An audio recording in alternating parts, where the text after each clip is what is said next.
Assalamualaikum. Bin Ehsan builders and developers एंड टैक्सरात Lenovo presents all out जीतेगा पाकिस्तान HBL PSL सीजन 8 की all important transmission. Naseem Rajput अपने तमाम व्यूवर से मुखातिब है। मुकाबला जारी है इस वक्त भी नेशनल स्टेडियम कराची में कोयटा ग्लैडिएटर्स और लाहौर कलंदर्स के दरमियान, लेकिन ऐसा लगता है शायद अभी ये मुकाबला ख़त्म हो गया। मैच तो ख़त्म नहीं हुआ लेकिन ये मुकाबला ख़त्म हो गया क्योंकि 19 गेंदों पर 87 रन दरकार हैं कोयटा ग्लैडिएटर्स को इस मैच में फतह के लिए। आज क्रूशल टॉस भी जीतने में कामयाब हो गए थे कोयटा ग्लैडिएटर्स, क्योंकि इससे पहले वो टॉस लूज कर रहे थे।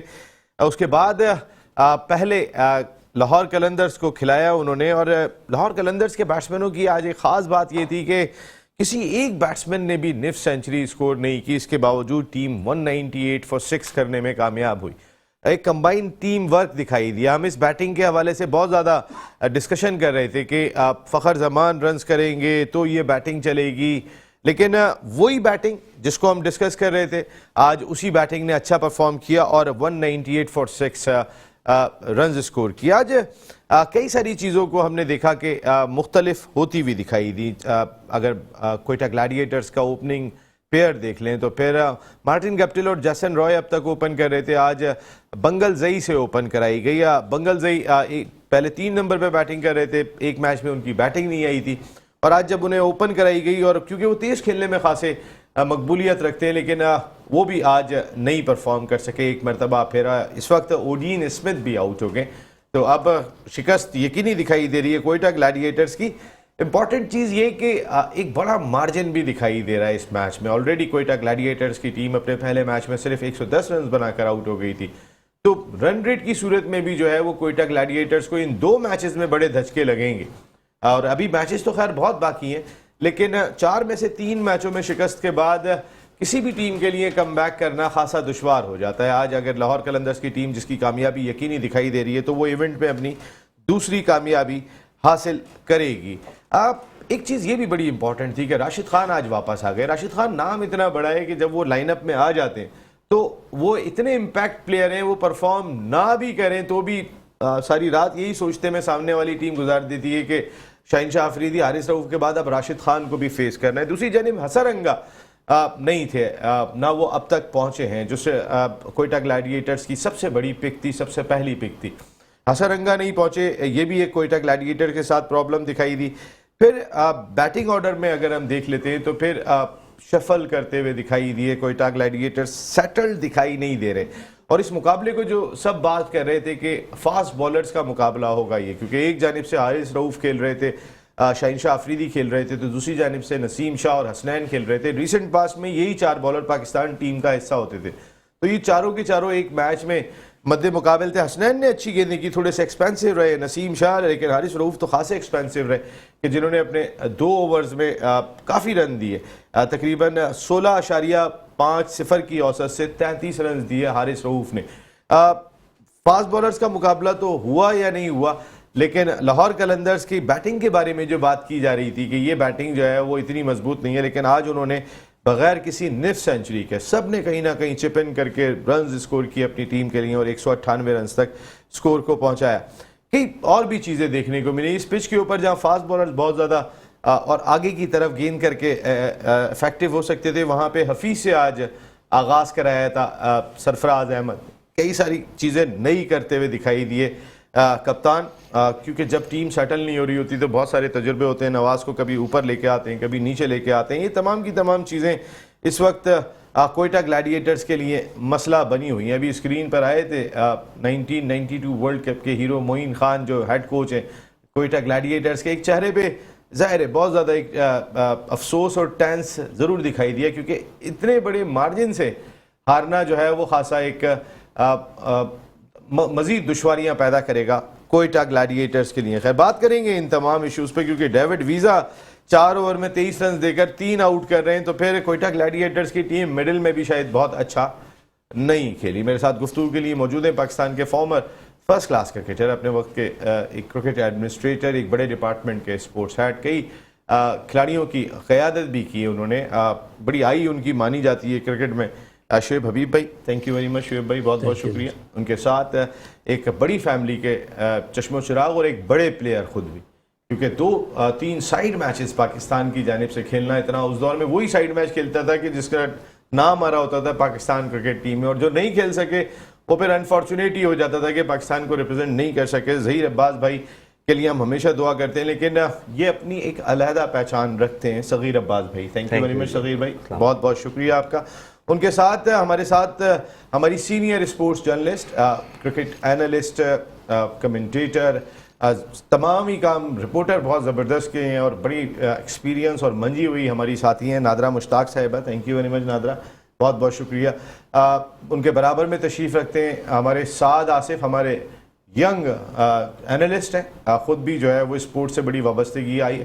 एथलेटिक्स की जानिब ज़रा साद का ज़्यादा जोर होता है, लेकिन क्रिकेट पे भी बड़ी ज़बरदस्त ग्रिप है। थैंक यू साद। और उनके साथ हमारे एक स्पेशल मेहमान यहाँ पे गुफ्तगू के लिए मौजूद हैं। कोयटा से इनका ताल्लुक़ है, पब्लिक न्यूज़ को रिप्रेजेंट करते हैं कोयटा में, Munawwar Shahwani. Thank you very much Munawwar साहब, आपका बहुत बहुत शुक्रिया। शुएब भाई, ये फास्ट बॉलर्स का मुकाबला करार दिया जा रहा था, मैं वैसे एक जहन में आ रहा था कि मैं नसीम ये कहता हूँ कल के मैच में प्रोग्राम में मैं नहीं था ना, इनसे स्टार्ट कर लो, क्योंकि ये कल इस मैच मैं आज के मैच पे बात कर रहा हूँ। हाँ, मैच पे बात कर रहा हूँ। चलो, मैं कल की तो बात खत्म हो गई, चलो आज की बात हो रही है, अभी की बात हो रही है। अभी सूरत हाल ये है कि बहुत मुश्किल में दिखाई दे रही है कोयटा ग्लैडिएटर्स। लेकिन मेरा सवाल ये शुएब भाई, जो इस मुकाबले को फास्ट बॉलर्स का मुकाबला करार दिया जा रहा था, आपको किस टीम के फास्ट बॉलर्स की थोड़ी सी एज लगी? बिस्मिल्लाहिर्रहमानिर्रहीम। फिर अब ये फास्ट बॉलर का मुकाबला कौन कर रहा था, मैं यही तो कह रहा हूँ ना, मुझे नहीं आइडिया कि इस मैच में अगर 4 आपके टॉप फास्ट बॉलर खेल रहे हैं तो इसको हम फास्ट बॉलर का मुकाबला कह सकते हैं। चलो तो मैं यही कह रहा हूँ, इस मैच में जैसे कोयटा का और इसका मैच हुआ, मैं अपने लास्ट कोयटा के मैच में भी कह चुका हूँ कि मुझे जो कोयटा की टीम में जो झलक नज़र आई वो वेटरन वाली नज़र आई। अच्छा, मैं इससे पहले वाले मैच में भी क्या कह के गया था, जब कोयटा का और उसका मैच था मुल्तान और पिशावर ज़ल्मी का कल जो हुआ था, तो उसमें भी मैंने क्या बोला था, जो टीम गलती करेगी वो हार जाएगी। अच्छा, उस आप कल के पहले वाले मैच में देख लें, वहाँ भी कोयटा ने गलती करी। अच्छा, फिर इस मैच में भी, और इस मैच में भी अब कोयटा अपनी टीम को सेटल ही नहीं कर पा रही। दूसरी चीज़ ये जो मैच है और ये जो इस साल की क्रिकेट है, मैंने स्टार्ट ऑफ द टूर्नामेंट में क्या बोला, इसमें टॉस वॉस कोई वाइटल नहीं है, टॉस कोई वाइटल नहीं है। और ये जो कराची की पिचेस हैं, कराची की पिचेस ये जो है 160-70 की भी विन है। पिछले मैच में भी देख लें, कोयटा ने तकरीबन 155 रन करे थे, वहाँ भी कोयटा ने बड़ी मिस्टेक करी। इस मैच में भी कोयटा ने टॉस जीत के उनको बैटिंग देने के बाद सबसे बड़ी मिस्टेक क्या करी, आप हफीज़ से गेंद करवा रहे हैं, आपको प्रेशर डालने के बजाय आपने अपने आप पे प्रेशर ले लिया, अपने आप पे प्रेशर ले लिया। फिर बैटिंग ऑर्डर कुछ इनका समझ में नहीं आ रहा, तो ये बहुत मिस्टेक कर रही है। मैं मतलब जो इस टीम की क्लास थी और है वो नज़र नहीं आई। यही आपसे भी सवाल है कि वो जो एक क्लास कोयटा ग्लैडिएटर्स की पहले 4 सीज़न में हमने देखी थी, क्या लग रहा है आपको, जो अभी उन्होंने बात कही कि थोड़ा सा वेटरन फैक्टर लग रहा है इस टीम में? मार्टिन गप्टिल की सूरत में देख लें आप इफ्तिखार की तो नहीं, इफ्तिखार तो खैर चचा कहते हैं उन्हें, लेकिन वो तो आजकल बहुत ज़बरदस्त फॉर्म में दिखाई दे रहे हैं। लेकिन उमर की बात कर लूँ मैं, उमर इतनी ज़्यादा क्रिकेट, इतनी कॉम्पिटिटिव क्रिकेट रिसेंट पास में नहीं खेले, या हफीज़ की बात लेकिन शोएब भाई ने बहुत अच्छी बात की, एज का डिफरेंस तो है। जैसे कल भी बात करते हैं शोएब मलिक की भी, जब भी वो एंड पर आते हैं और फास्ट बॉलर लगे होते हैं तो फिनिशिंग वो नहीं कर सकते जो पहले वो करते थे। एक रिफ्लेक्सिव की बात हुई। लेकिन मेरे ख्याल में कप्तान, इस मैच में कप्तान अगर लीड फ्रॉम द फ्रंट नहीं करेगा, स्कोर नहीं करेगा, उसका दिमाग अपने परफॉर्मेंस पे ही लगा रहेगा ज़्यादा, कि भाई मैं नहीं कर रहा तो टीम भी, उससे काफ़ी फ़र्क पड़ता है टीम की परफॉर्मेंस पे। आप कीपर भी हो, कैप्टन भी हो, ऊपर से आप परफॉर्म नहीं कर रहे तो इससे भी आपकी टीम काफ़ी नीचे जा सकती है और जा रही है। फास्ट बॉलर्स जैसे आप कह रहे थे, देखिए माशाल्लाह चारों फास्ट बॉलर हमारे पाकिस्तान के नंबर 1, 2, 3, 4 बॉलर्स में से हैं। शाहीन शाह अफरीदी ज़्यादा खेलें तो उनका एक्सपीरियंस ज़्यादा है। हारिस रऊफ थोड़ा सा उनमें है कि शॉर्ट पिचेस ज़्यादा करते हैं, क्योंकि इस विकेट पे बॉल ऐसा नहीं आता कि आप शॉर्ट पिचेस पे आउट कर सको। हाँ, अगर आगे गेंद करेंगे, आगे गेंद स्किट करता है तो आगे जो गेंद, शोएब भाई पहले दिन से ये बात कह रहे हैं। बिल्कुल 100% उनका एक्सपीरियंस शोएब भाई का बहुत है माशाल्लाह, इतनी क्रिकेट खेले हुए हैं, कैप्टन रह चुके हैं लाइट बैंक जैसे बड़े बैंक है, तो यकीनन जब तक आप लेकिन इन्हें यही कलंदर्स की बैटिंग इन्हें कमजोर लग रही थी जो 198 रन करने में बैटिंग कामयाब देखें, हुए। हमने थोड़ा चिप इन किया है सबने, कोई किसी ने एक्स्ट्रा ऑर्डिनरी परफॉर्मेंस नहीं की। ये होता है क्रिकेटर एक्सपर्ट। मैंने भी ये वाली बात कही, लेकिन 198 रन बने, मैं तो हाँ, उस तो किसी बैटिंग की ने बात कर रहा हूँ जो आपको समझ में नहीं आ हाँ रही। नहीं, मुझे समझ में आ रही है और ये बहुत अच्छी तरीके से किसी ने 60-70 करे, सबने 25। सर मैंने स्टार्ट में कहा किसी ने 50 भी नहीं करे, मैंने बताई ये बात, लेकिन तो ये कि 198 बने। हम लोग जो बड़ा प्लेयर होते हैं उस पर ज्यादा रिलाय कर लेते हैं। जो चिप इन वाले प्लेयर जो इस तरह की टीमें होती है ना, चिप इन वाले Dangerous वो है। डेंजरस हो जाती हैं। एक मैच में आपको बड़ा प्लेयर जितवा देगा, लेकिन हर मैच में T20 में आपको प्लेयर नहीं जितवा सकते। जी बिल्कुल। भाई एक बात बताएं, मुनव्वर शाहवानी भाई, कोयटा ग्लैडिएटर्स अगर कोई बलूचिस्तान का प्लेयर नहीं लेती है तो फिर सारे बलूचिस्तान वाले कहते हैं कि हमारा प्लेयर शामिल नहीं किया। बंगल जई को ऊपर खिलाया, उनके नंबरों पे खिलाया। क्या अभी यंग है बहुत ज़्यादा बंगल जई, इस क्रिकेट का प्रेशर नहीं ले सके? आप कोयटा से ताल्लुक़ रखते हैं, शाहवानी भाई क्या लगा आपको? बिल्कुल सही कह रहे हैं आप। एक तो बंगुज़ई बहुत प्रेशर ले रहा है, दूसरी जानब सरफराज को भी देखना चाहिए। सरफराज अपने खिलाड़ी को आजमा रहा है, उसी तरह वो बंगुज़ई को आजमा रहा है। कल आप गोप्टेल और रॉय से अपनी ओपनिंग करवाई, इससे पहले भी वाले मैच में भी आपने इस तरह किया, और आज अचानक आप बंगुज़ई से वो करवा रहे हो, ओपनिंग करवा रहे हो। तो जाहिर सी बात है नौजवान है, उसको प्रेशर तो आएगा कि किस तरह वो होना चाहिए। बंगल जई के दिल में ये बात भी तो चल रही होगी ना कि मैं तो ओपनर खेलता हूँ, मुझे बारी ही नहीं मिल रही ओपनर। अगर ओपनर भी खिला दिया बंगल जई को तो सारे मौके तो बंगल जई को दिए। बिल्कुल ये बात भी है, वैसे नौजवान प्लेयर है, नौजवान खिलाड़ी है, आप वो कर सकते हो। तो इसी वजह से वो शायद प्रेशर में आ रहा है, प्रेशर की वजह से वो नहीं खेल पा रहे हैं। और आज भी वो दिखाई दे रहा था काफ़ी, जब वो बैटिंग के लिए आए तो उसके फेस पे काफ़ी प्रेशर नज़र आ रहा था। तो कहते हैं ना सरफराज आजकल गुस्सा कर रहा है, तो शायद हो सकता है सरफराज ने गुस्सा किया हो उस पर, तो उसी वजह से उसको प्रेशर आया होगा। तो सरफराज पे क्यों वो लड़के से परफॉर्म ना हो तो सरफराज का गुस्सा आ जाता है। नसीम शाह की भी यही बातें आ रही थी, सरफराज गुस्सा करता है। सरफराज जब पाकिस्तान क्रिकेट टीम का तीनों फॉर्मेट का कैप्टन था ना, उस वक्त भी वो गुस्सा करता था। उस वक्त किसी को बुरा भी नहीं लगता था, उन्हें पता था ये ऑल इम्पोर्टेंट स्ट्रॉन्ग कप्तान है, यही चलेगा। बहुत सारे ऐसे खिलाड़ी की मैंने अपनी आंखों से देखा है कि वो सरफराज के वो अगर शॉपिंग पे जा रहे हैं ना तो बच्चे गोद में लेके घूम रहे होते थे। इस वक्त आपके लीडिंग क्रिकेटर है, ये मैंने अपनी आंखों से देखा है, पीछे पीछे बच्चे लेके साथ में गोद में आ रहे होते थे। और सरफराज का गुस्सा, उसका तो वे ऑफ कैप्टनशिप शुरू से ऐसा है, मेरा ख्याल है। लेकिन ये बात नसीम भाई सच है, सरफराज पहले जिस सीजन में या पाकिस्तान की टीम जिस तरह कूल थोड़ा बहुत कूल नजर आता था, वो अब सरफराज नजर नहीं आ रहे हैं, उस तरह कूल वो नजर नहीं आ रहा है सरफराज। जो दादरा, ये आप शामानी भाई की बात को जरा थोड़ा आगे लेके चले। सरफराज क्या वैसे कूल नजर नहीं आ रहे?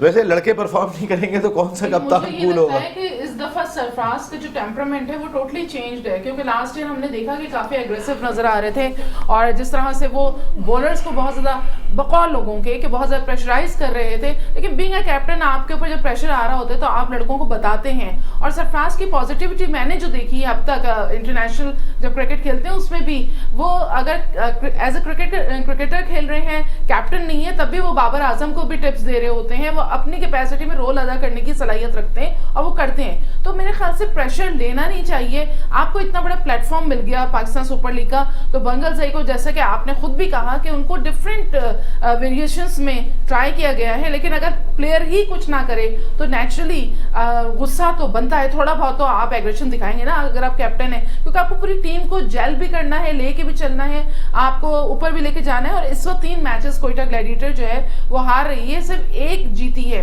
तो इनकी जो टीम को हम कह रहे थे कि बहुत जबरदस्त टीम है, नो डाउट बहुत अच्छी थी, लेकिन जैसन रॉय नहीं चले। आज उन्होंने 48 रन किए तो 50 नहीं हो सकी उनकी।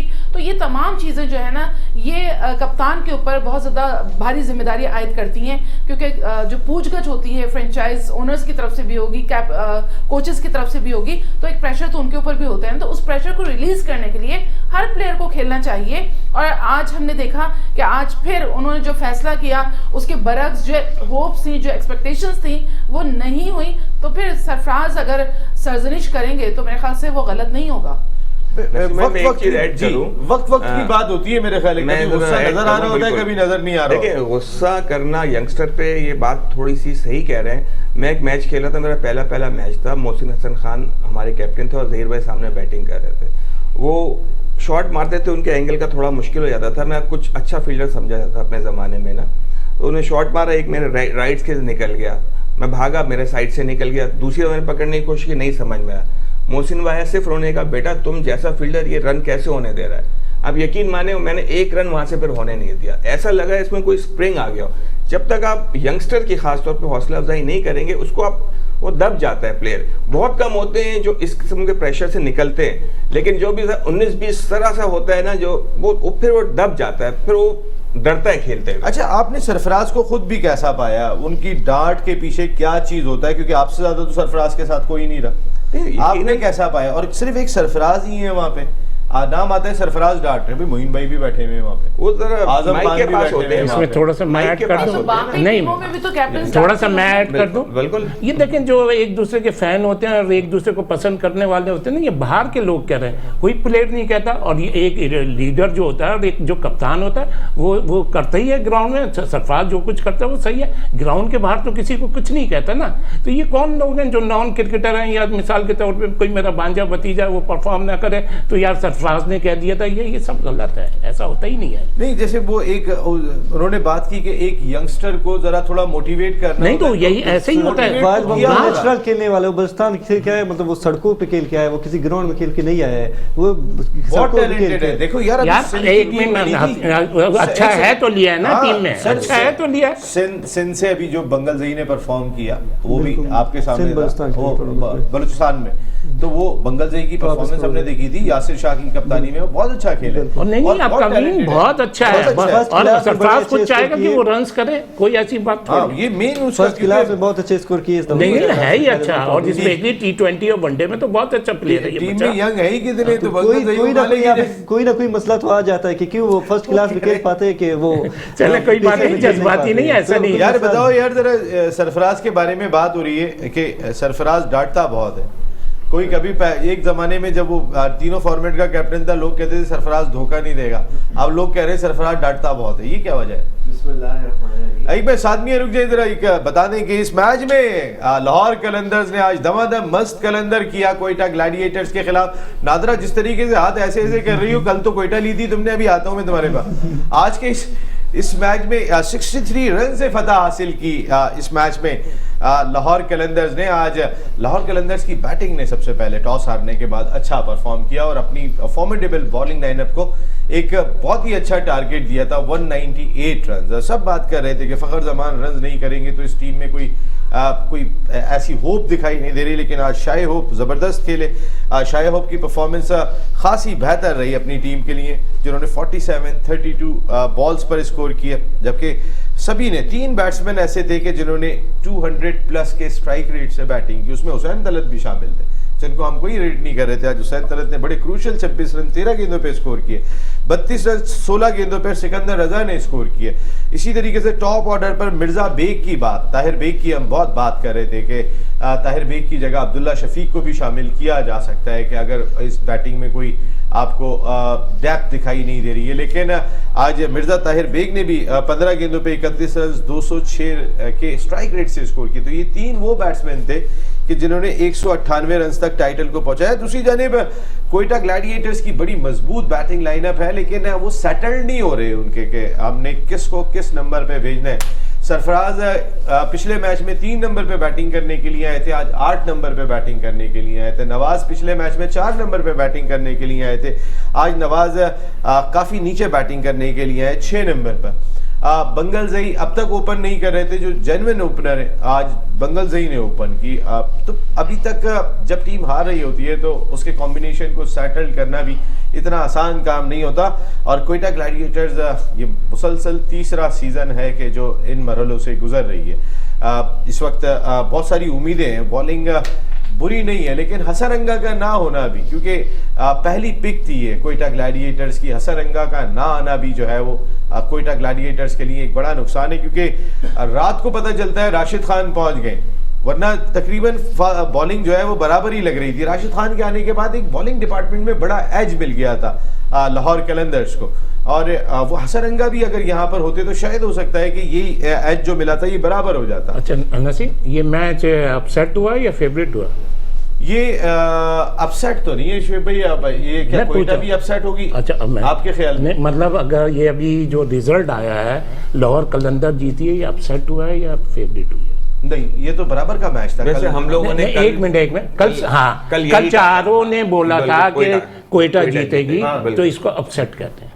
इसको अपसेट कहते हैं। हाँ, क्योंकि चारों आपके जो हमारे गेस्ट थे या जो भी वो थे, भाई उनकी राय थी, लेकिन हाँ, किसी ने भी उनकी विश थी, बल्कि इसको ये समझ लें। नहीं, मैं- लेकिन आपने अगर शो सुना होगा तो सबने इसको एक बैलेंस मैच करार दिया नहीं, था, ऐज किसी ने सबने रिजल्ट स्टेट बोला था कोयटा जीतेगी। मैं ये नहीं कह रहा कि खुदा न खास्ता किसी उसमें अगर कोयटा नहीं जीती है तो इसका मतलब ये हुआ कि ये अपसेट हुई। ये लेकिन मेरा मैंने तो मतलब। कसरे नफसी में कहा था, वैसे अंदर से अरे तो मेरा यार, आप ये लोग था क्यों कि इसको power- किस उसमें लेके जा रहे हो? मैं तो सिर्फ ये बता रहा हूँ, अगर एक जगह 5 आदमी बैठे हुए और पांचों की एक राय हो और दूसरा रिजल्ट आ जाए तो वो कोयटा की टीम हाँ, हमें ज्यादा अच्छी लगी। वही ना, उस वक्त लग रही थी, बिल्कुल सही बात है। इसमें कोई ऐसी, जब तो आप- मेरा कहने का मकसद ये है कि इसको अपसेट और कहते हैं। नादरा, ये बड़ा ध्यान करना है, बड़े भाई बोल रहे हैं तो उस वक्त नहीं बोलेंगे। आप एक ब्रेक ले रहे हो, ब्रेक के बाद जब वापस आता हूं तो हमारी डिस्कशन कंटिन्यू रहेगी। आज इस मैच के बाद कोयटा ग्लैडिएटर्स के लिए मसाइल बढ़ रहे हैं, लेकिन आज बड़ा स्ट्रॉन्ग कमबैक किया बैटिंग डिपार्टमेंट ने लाहौर कलंदर्स के, जिसको हम बहुत लाइट ले रहे थे। ब्रेक के बाद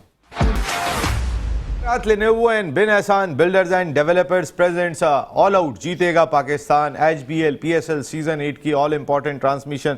एक मरतबा फिर आपको खुशामदीद कहते हैं। कोयटा ग्लैडिएटर्स या वो टीमें जो स्ट्रगल कर रही हैं, अगर आप कोई बात कहना चाहते हैं उनसे मुतालिक तो फिर ये आपका शो है। आप आएँ, कॉल के ज़रिए शो का हिस्सा बन सकते हैं। नंबर बार बार आपकी स्क्रीन पे हमारी प्रोडक्शन टीम देती रहती है। इस कॉल के ज़रिए आप आके, आप ज़ाहिर है सारी टीमें हमारी हैं, अगर जीतेगा तो end of the day Pakistan कहाँ अच्छी लग रही है टीम, कहाँ बुरी लग रही है टीम, ख़राब परफॉर्मेंस किस वजह से, अच्छी किस वजह से, ये तमाम की तमाम चीज़ें आप आगे बता सकते हैं। मुजम्मिल अतर भाई हमारे मुलर एंड फिप्स के बिजनेस यूनिट हेड, पायलट, कराटेकाज और अदीब, वैसी सारी चीज़ें बिल्कुल मुख्तलिफ है। मुजम्मिल भाई वेलकम करते हैं आपको। मुजम्मिल भाई, आपके चेहरे पे जो हम मुस्कुराहट देख रहे हैं, हालांकि टीम तो आप सपोर्ट तो आप कोयटा ग्लैडिएटर को कर रहे हैं, लेकिन मुस्कुराहट बहुत है। ये दुख के आंसू हैं। जी मुजम्मिल भाई, क्या आज परफॉर्मेंस रही टीम की? असल में देखें, शुरू ये बहुत ही इस लिहाज से अनएक्सपेक्टेड रहा कि इतना बड़ा स्कोर लाहौर से बिल्कुल एक्सपेक्ट नहीं कर रहा था। मतलब कोई भी, इवन जो क्राउड बैठा हुआ था वो भी एक्सपेक्ट नहीं कर रहा था जिस तरीके से इन्होंने सही तरीके से धोया है कोयटा की टीम को। और लेकिन उसके बाद अच्छा, उसके अंदर एक चीज़ ये भी थी कि कोयटा की बॉलिंग लाइन बहुत ज़्यादा स्ट्रॉन्ग है जो समझी जाती है, लेकिन एक तो उसका किसी न किसी हद तक फेलियर अनलकी ये रहा इनके लिए, कोयटा के लिए आज, जबकि इन्होंने टॉस जीत के पहली बॉलिंग ली इन्होंने, कि आज ड्यू फैक्टर जो है वो बहुत कम था एज कंपेयर टू यस्टरडे। कल का ड्यू फैक्टर इंतहाई ज्यादा था। तो जब इनके हाथ में बॉल आई तो वो काफी बॉल जो है वो उसकी अजीब कंडीशन हो चुकी थी। लेकिन अब यहाँ पर जब इन्होंने बॉलिंग कराना शुरू की लाहौर ने, तो डेफिनेटली उनकी ग्रिप बहुत मजबूत थी उस बॉल के ऊपर, बिकॉज ड्यू फैक्टर बहुत कम था। आज ना होने के बराबर था ड्यू फैक्टर, क्योंकि मैं खुद उस वक्त ग्राउंड के अंदर भी मौजूद था और बाहर भी मैंने निकल के देखा था, तो ड्यू फैक्टर ना होने के बराबर था आज। तो एक ये इन चीज़ों ने काम किया। दूसरी तरफ ये कि एक चीज़ जिसके ऊपर हमने कल बात की थी, जेसन रॉय परफॉर्म नहीं कर पा रहे थे, लेकिन आज उन्होंने बहरहाल काफ़ी अच्छा अपना जो पार्ट है वो प्ले किया। जहाँ पर अगर हम ये कहें कि इफ्तिखार से जो उम्मीद थी वो पूरी नहीं कर सके, ऑल दो कि ये बात हमारी जो क्रिकेटर्स वहाँ पर बैठे हुए थे और इवन जो इनकी टीम के मैनेजमेंट के लोग थे, उनके साथ ये बात ज़रूर हो रही थी कि राशिद खान को खेलना इफ्तिखार के लिए मुश्किल होगा, तो हफीज़ इसको खेलता रहे। तो वो एक फैसला इन्होंने दोनों ने आपस में वो बेहतर तरीके से किया। लेकिन इफ्तिखार का आउट हो जाना उसके फ़ौरन बाद वो थोड़ा सा डेफिनेटली हमारे लिए एक सेटबैक था। उसके बाद फिर मोरल जो है वो फिर डाउन होता चला गया। ये मैं समझता हूँ, जिस वक्त मैं ग्राउंड में बैठा हुआ था, जब 12 ओवर हो गए थे इनके, तो उसके बाद होप जो है वो काफ़ी डाउन होती चली गई थी। आप समझ लीजिए कि 60% फॉर लाहौर और 40% या 35% फॉर कोयटा ग्लैडिएटर्स। यहाँ तक तकल्लुफ से काम ले रहे हैं। ये प्रेडिक्शन तो बहुत जल्दी बहुत नीचे आना शुरू हो गई थी उस वक्त ना। बहुत तेजी कॉलर आ गई जी। अस्सलाम वालेकुम। वालेकुम जी, नसीम भाई खैरियत से? मैं बिल्कुल ठीक हूँ। कौन सा बात करें, कहाँ से बात करें? तमाम लोगों का। अच्छा सर, मैं नसीम भाई मुझे एक चीज बताइएगा, आज तक किसी ने इस पे बात नहीं की, ये 8वां PSL है, आखिर क्या वजह है जो हमेशा हमेशा लाहौर को फर्स्ट पिक देते हैं? अच्छा, फर्स्ट पिक पीएसएल में भी लाहौर को फर्स्ट पिक दिया था और लाहौर 3-4 दफा जो लास्ट आया तो कहते हैं कि जो लास्ट आता है उसको फर्स्ट पिक दी जाती है। फिर लाहौर प्लेऑफ में चला गया, उसके बाद फिर फर्स्ट पिक, पिछले साल वो जीत गया, इस दफा भी फर्स्ट पिक। और लाहौर के मैच इस तरह सेट होते हैं जैसे आईसीसी इंडिया के मैच सेट करता है। पहला मैच खिलाया, 1 हफ्ते का वो दिया, फिर उन्होंने कराची और कोयटा से अपने सेकंड और थर्ड मैच रखे क्योंकि सबको पता था कराची और कोयटा थोड़ी वीक टीम है। उसके बाद फिर 4 दिन का गैप दे दिया। तो सर ये क्या, ये कोई पीएसएल चल रहा है या आईसीसी ने इंडिया को डाला हुआ बीच में, जिस तरह इंडिया के मैच सेट करता है आईसीसी? तो ये बेइंसाफी नहीं होनी चाहिए। और क्या वजह कि हर साल कोयटा ये लाहौर को फर्स्ट पिक देते हैं, क्या वजह है? देखिए एक चीज में माजिद भाई आपको थोड़ी सी क्लियर, माजिद भाई पहले 4 साल तक ये हुआ था कि जो टीम लास्ट आती थी और उसके बाद सेकंड लास्ट आती थी तो उसी हिसाब से पिक्स होती थी पहले 4 साल तक। पिछले 3 साल से ये कुरानंदाजी होती है और कुरानंदाजी के जरिए जो है वो खिलाड़ियों का इंतखाब होता है। अब वो कुरानंदाजी में लाहौर की पर्ची पहले निकल आती है, अगर वहां कोई फेवर हो तो क्या लगता है वहां पे भी होगी? ये हर दफा पर्ची पहले निकल आती है, जबरदस्त है। तो ये बड़ा जबरदस्त, हर दफा पर्ची पहले आ जाती है। भाई उनकी तारीफ भी तो बनती है ना। वैसे आज के मैच में उनकी बैटिंग कहीं पर भी नहीं थी। शुएब भाई कह रहे थे कि फखर जमान के अलावा कोई दूसरा बैट्समैन इनका दिखाई नहीं दे रहा है। आज तो सबने रन स्कोर किए। नहीं, तो आप दाद तो दें उनको। लाहौर ने अच्छा खेला, मगर मैं कहता हूँ उससे ज्यादा बुरा कोयटा ने खेला। अच्छा, बुरा खेला कोयटा ने, ये आपकी बात बिल्कुल ठीक है। ये सेटल्ड नहीं हो पा रहे हैं ना। अब जैसे अभी जो कोयटा जीता था कराची से, तो मार्टिन गुप्टिल की बड़ी तारीफ की हम दोस्त साहब, हम मैच देख रहे, मैंने कहा मार्टिन ने अच्छा नहीं खेला, कराची ने बॉलिंग खराब की थी। नहीं बस अब क्या लगता है आपको, कोई होप है आपको? देखें शाहे होप ने तो लाहौर को होप दे दी है, कुछ कोयटा ग्लैडिएटर से भी आपको होप लग रही है आगे? वैसे मुझे तो नहीं लगता क्योंकि उनके साथ एक और बैड लक हो गई, वो श्रीलंकन प्लेयर नहीं आ रहे, तो वो भी वो हसरंगा वाकई में, हसरंगा वाकई में पहली पिक थी उनकी। और हसरंगा इस वक्त दुनिया के लीडिंग बॉलर है। हसरंगा का ना होना फर्क तो डालेगा। क्या ख्याल है माजिद भाई? जी, बिल्कुल बिल्कुल बिल्कुल ऐसे ही एक कोयटा का कॉम्बिनेशन बन नहीं पा रहा है अभी तक नहीं बन रहा। देखिए ना, आज राशिद खान ने 4 ओवर में 17 रन देकर 1 आउट किया और मिड में आके उन्होंने मैच खत्म कर दिया। अच्छा, आपने बात की राशिद खान की। राशिद खान जो है वो ये लीग अच्छा खेलते हैं, अफगानिस्तान की तरफ से इतना अच्छा नहीं खेलते, पता नहीं क्या वजह, और खास तौर पर लाहौर की तरफ से वो अच्छा परफॉर्म करते हैं राशिद खान। क्या वजह लगती है आपको? पता नहीं, हो सकता है पीछे से ताल्लुक उनका लाहौर से, जो लाहौर के साथ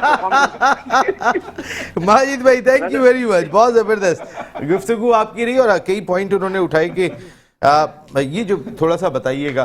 खैर वो फेवर वाली बात, लाहौर को फेवर दिया जा रहा है। अब वल्लाह आलम इसमें कितनी सच्चाई है कितनी सच्चाई नहीं है।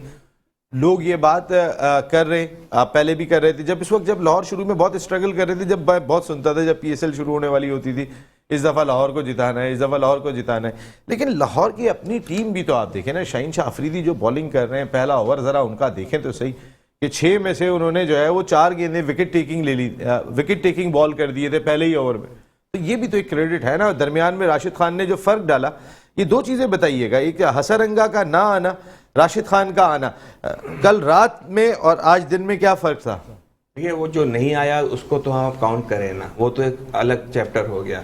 राशिद खान दुनिया के नंबर 1-2 बॉलर्स हैं, उसमें रहे हैं, रैंकिंग में इतने अच्छे स्पिनर हैं। यकीनन एक बड़े स्पिनर का आना, वो भी देखें T20 में स्पिनर्स ज़्यादा आउट करते हैं, पेसर्स भी करते हैं, लेकिन जो असल, मैंने आपको कल भी बताया था कि चौथा पांचवा जो होते हैं ना, ये असल गेम लेके चलते हैं। शुरू में ओपनर्स आए, लग गए नहीं आउट, फिर एंड में जो प्रेशर आता है वो तीसरे चौथे पांचवें नंबर्स पर ज्यादा आता है। तो उस वक्त फिर स्पिनर्स की बारी होती है। तो उस वक्त अगर वर्ल्ड क्लास स्पिनर लगा हो तो यकीनन इतना आसान नहीं होता किसी भी अच्छे बैट्समैन के लिए भी कि आप रन इजीली स्कोर कर सके। स्कोर करते हैं, उसमें भी अच्छे बॉलर भी पिटते हैं, लेकिन ये क्रिकेट का पार्ट है, अच्छा और बुरा होना। तो मेरा ये ख्याल है कि उससे बहुत फर्क पड़ा। और जो हमारे बाकी के आपके सामने है सारा, कोई जब तक चिप इन होता रहेगा इसमें, वो जो, और शाहीन की वजह से ना वो एक स्प्रिट ही टीम में अलग है, वो अपनी टीम को उठा के रखता है। वो मतलब वो बिल्कुल समझ लें इस वक्त सरफराज से ऑपोजिट है।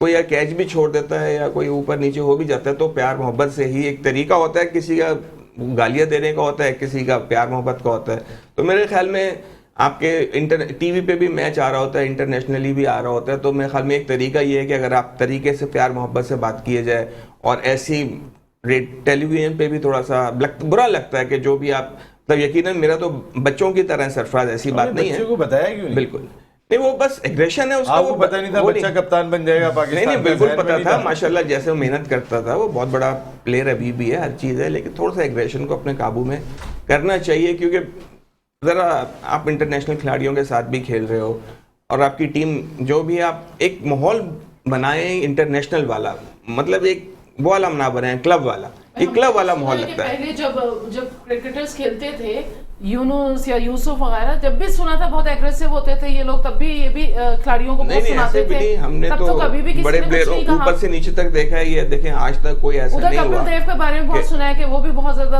हंगामा बर्पा कर देते थे। नहीं, कोई ऐसा नहीं था। खान साहब के बारे में सुना है, खान साहब के बारे में वो सुना, तो of course। थे, लेकिन वो एटलीस्ट मुंह से कभी कभार नजर आ जाता था, उनका तो खैर है ही था ना। सरफराज के बारे में देखिए तो ये फास्ट सुना कि बॉलर वो बहुत गालम कम गलौज ठंडे करते हैं, मिजाज के ऐसा होते नहीं हैं, सुना जो कि मैंने। अपना हमारे ये हैं फास्ट बॉलर, क्योंकि गुस्सा होता है उनमें, जब तक एग्रेशन नहीं होगा फास्ट बॉलर में, वो फास्ट बॉलर नहीं खिलाएगा। लेकिन ये थोड़े से मैंने देखा है कि थोड़ा सा तहम्मुल मिजाज हैं और पिट रहे होते हैं, वो गुस्से में होते हैं, लेकिन इनको अगर मार भी कम पिटती है, लेकिन पिटती है फिर भी ये जरा कॉन्सेंट्रेट कर रहे होते हैं अगली बॉल पे कि मैंने अब क्या करना है, गुस्सा नहीं करना अपने आप पे, वो कॉन्सेंट्रेट कर रहे होते हैं, काम एंड कूल होते हैं। ये कैप्टनशिप के बारे में ये सगीर भाई का मशवरा है कि आप जितना कैप्टन काम एंड कूल होता है, अपने खिलाड़ियों को उसको लेके चलने में उतनी ही मदद भी मिलती है। सरफराज के हवाले से उन्होंने बात कही कि थोड़ा सा हो सकता है सरफराज का जो पीछे थोड़ा सा टाइम गुजरा है, उसने और थोड़ा सा सरफराज को ज़्यादा फ्रस्ट्रेट कर दिया। ये कल सगीर भाई ने भी बात की थी कि जितना स्ट्रॉन्ग कमबैक सरफराज ने किया वो एग्जाम्पल है, और जब इतना बड़ा कमबैक आप कर सकते हैं तो मेरा नहीं ख्याल कि अभी तक तो मैचेस में मैंने सरफराज को बहुत ज्यादा चीखते हुए नहीं देखा। अब आज तक के जो मैंने देखा, क्या ख्याल है आपका शाबानी भाई? अभी तक तो नहीं चीखा ना सरफराज, ग्राउंड में तो नहीं नजर आया इस ना? दफा नजर नहीं आया। हाँ। ड्रेसिंग रूम में नजर आता है। बंगल सही अच्छा, बताया आपको था, दूरबीन लग गई। बंगल सही ने बताया था, बस वो मालूम हो जाता है। ये बस ठीक है, बताना नहीं। अब तो फिर प्रोग्राम में एक हेडलाइन ब्रेक शामिल करें, उसके बाद आते हैं तो हमें सगीर भाई को जाना है। सगीर भाई थैंक यू वेरी मच, आपकी आमद का बहुत बहुत शुक्रिया। एक ब्रेक के बाद अपनी डिस्कशन को कंटिन्यू करते हैं।